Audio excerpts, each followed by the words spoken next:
baitan ez dagoela basorik, beraz, norberak eraman beharko du edaluzia, berarekin ibilbide oso.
trail distantziako txapelduna izango dena.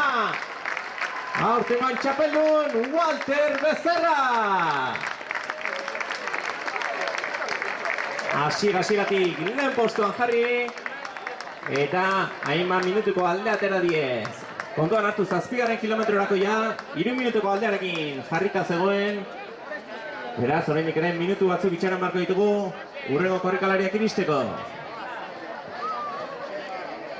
Azterketa luzeko, bigarren sailkatua, Ibai Madina.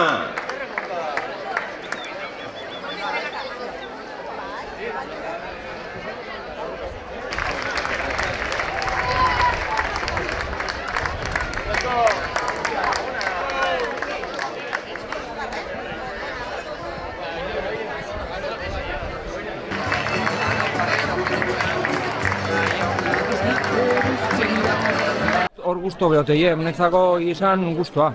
Gora naizetxoa zehon da, bueno, egokie. Eta giroa zer moztua? Ondo, jendea zeon animatzen leku konkretutan, eta, bueno, hemen seguran urtero amente politiota, eta ni behintzat guztua dortzen dut. Hoi da, lehendik parte hartzetakoa, ez dakit ze tramo guztiena, o... Politiena azkenengo 4 kilometro goiti beraia, bakizunen bukatu behar dela. Eta, mendik aurrez, lasterketa dauzkezu. Hemendik 3 astea Zegama ingot, eta gero Tolosako 3 tontora. Ano eta Rabera! Oliana Zubillaga, gaurko txapelduna!